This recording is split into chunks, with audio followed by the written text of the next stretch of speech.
The coldest man in London's catalogue of extraordinary performances in the league in previous and in this league as well, he has been almost unstoppable. The penalty in extra time to level the game against Manchester City in his first match against his former team was our first introduction to the 21-year-old's cool nature under pressure.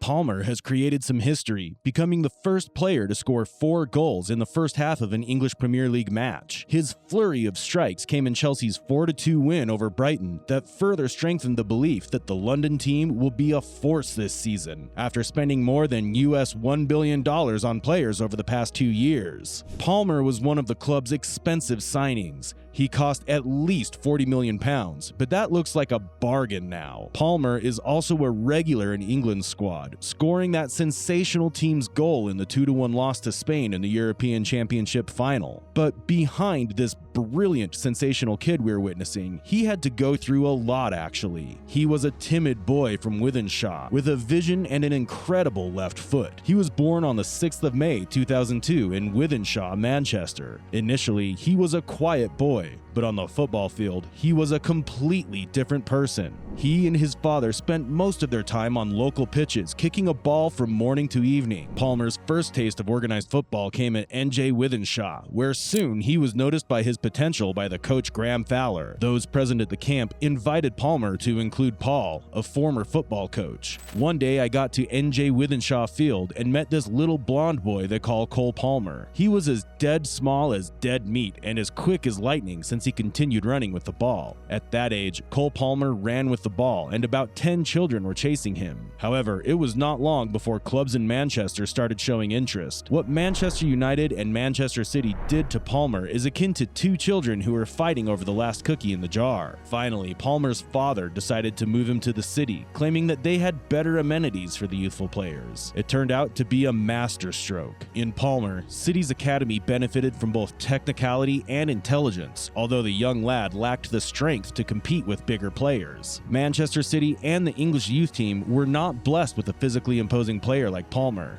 who stood out as one of the smallest players on the pitch. Kevin Betsy, his coach with England's youth setup, remembers, "The boy was among the shortest players in the field. Palmer's shirt was loose on him, but he never shied away. Since he could not overpower his opponents, he started using his mind and became more slippery than a fish, slipping past his opponents. His close control and vision paved the way for him, and he started ruling in every level." Palmer rose to prominence in the 2019-2020 season when he was the captain of City's under-18 team that triumphed in the league and FA Youth Cup. And in just 14 matches in the under-18 league, he scored 15 goals and provided 5 assists, and he was already tagged as the young boy with a bright future ahead of him. For the entire age category, Palmer had to face some of the world's best young talents that City always brought in, but he was never out of place. In fact, he seemed to look a class higher than the rest. Palmer was a supremely talented player with immense determination, and it had got him this far, but to become a first-team player at City where the team was full of stars, that would be a whole new level of challenge. Palmer, however, had to wait for his break to play for City's first team, though this did not hide his talents. Catalan's boss, Pep Guardiola, who is highly demanding when it comes to his players and team, was not very eager to entrust the youngster right away into the starting lineup. However, when injury hit the squad in 2020, Palmer was given this opportunity. On September 30th, he got his first team debut in the EFL Cup match against Burnley. Palmer looked at home straight away, with his close control and vision being the first 2 things that stood out. However, he didn't have to wait too long for his first goal. In the Carabao Cup 6-1 victory against Wycombe in September 2021, Palmer scored a goal, thus showing everyone what was to come.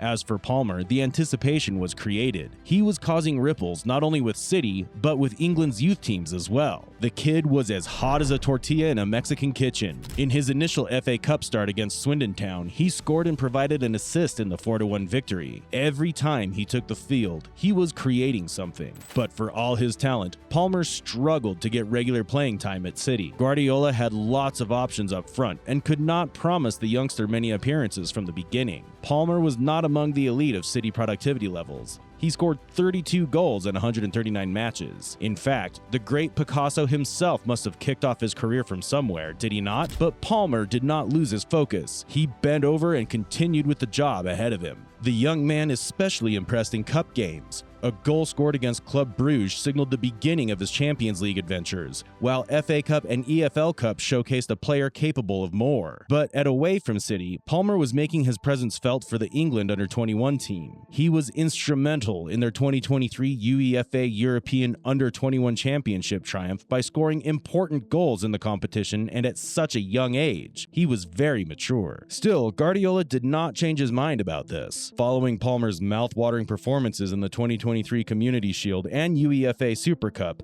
many thought he would have a bigger role for City. Instead, Guardiola dropped a bombshell. Either Palmer could remain on the team and be willing to be inserted into the game sparingly, or he could leave. A loan was not an option. It was a decision that came as a rude shock to many. Here was one of England's brightest young talents, and Guardiola was willing to let him go. Palmer, as much as he wanted to play first-team football, was fully aware that he had to go somewhere else to do so. Chelsea saw an opportunity and moved in. The Blues paid £40 million for Palmer's services, and this was a fee that shocked many, but was quickly going to prove a mere pittance. That's petty cash for Chelsea now. To my mind, this was the chance for Palmer to put an end to Guardiola's dictation and demonstrate to everyone what he was capable of. This was more so the case after Manchester City released one of their most promising academy graduates. For Chelsea, it was a statement of intent. The club was ready to spend big to attract and develop young talents from the country, and for Palmer himself, it was an opportunity to try himself in the top league for the first time. The idea behind such a decision was logical for all participants. City, for all their achievements, could not afford Palmer the playing time he wanted, while Chelsea were in the process of an extensive squad rebuilding phase. The Blues had been on a spending spree under Todd Boehly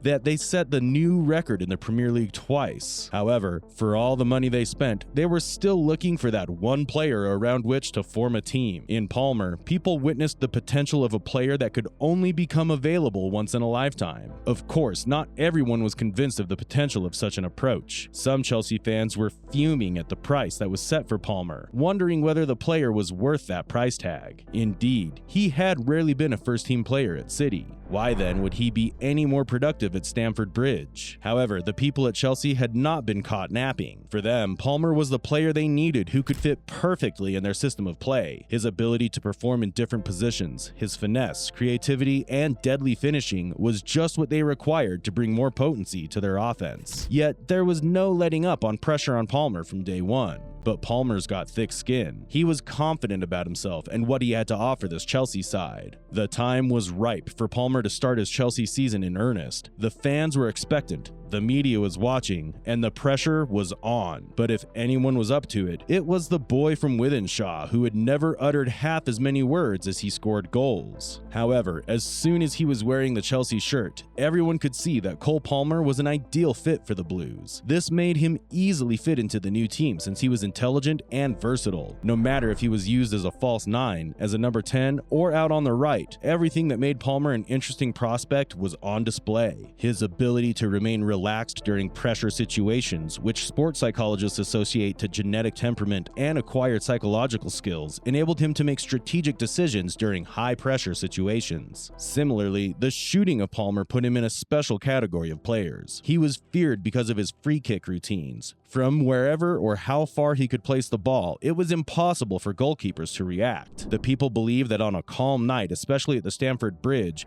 the noise of goalkeepers crying could be heard. His mental agility, which he applied on the field to read the game and make those little discrepancies did not escape other players, was exceptional. And then there were the penalties. Oh, the penalties! Just as well, being a dead ball specialist, Palmer was soon established as Chelsea's penalty kicker from the 12-yard line. His 9 out of 9 penalty conversions in his first season showed that the kid has nerves of steel, which is very rare. Palmer's growing combination with another promising talent in Malo Gusto also emerged as one of the themes of Chelsea. The two were a handful for opposition defenses with their interchanging movements and overlaps. They were sometimes more like two players in a parallel footballing universe, one which only they could enter. It was ironic then that Palmer's first Premier League goal for Chelsea should come after a neat interchange with Gusto, a 1-2, and Palmer was in front of the goalkeeper and scoring was easy. Stamford Bridge erupted, and Palmer's name was soon chanted by Chelsea fans all around the country.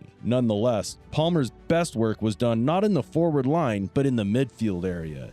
His capacity to play and to hover between the lines and maintain the team's dynamics made him dear to Chelsea very soon. Occasionally, it seemed like Chelsea was playing against 9 men on the field. Palmer was all over the field, giving out instructions on how to play and organizing the raids as if he was much older than he was. Naturally, no player is without weaknesses. Palmer was not a physically robust player and often found himself on the receiving end of physical confrontations. Sometimes he was also raw. He could be charged with being over-possessive with the ball or making things complicated when they shouldn't be, but those were small problems in the overall picture. Chelsea fans knew they had a gem on their hands, and Palmer was a work in progress.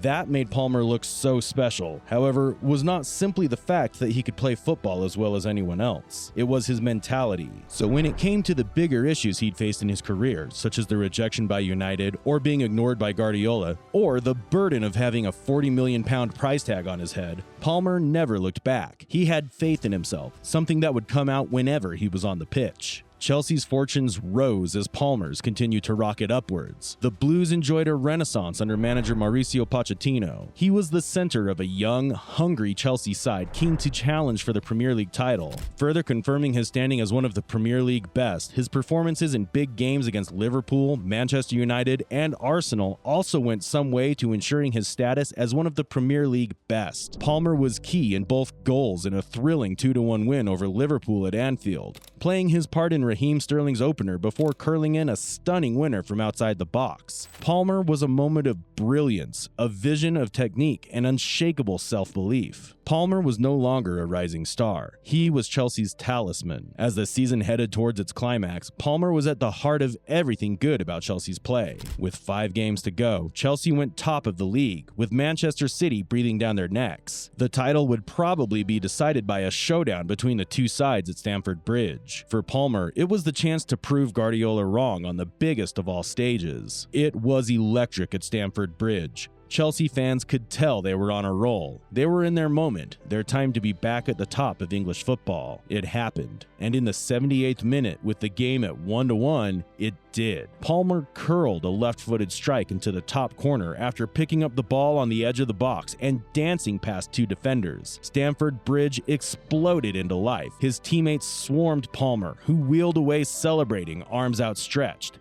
He'd done it. Chelsea were on course for the title, and Cole Palmer was a club legend. When the final whistle went, they knew they were watching magic, Chelsea folklore. Palmer had written his name into it. It was a bitter pill for Guardiola and City. They had lost a generational talent, and Palmer had punished them. Palmer was also named Chelsea's Player of the Year and Premier League's Young Player of the Year at the end of the season. An astonishing return from a player in his first full season at Stamford Bridge was his tally of 25 goals and 15 assists in all competitions.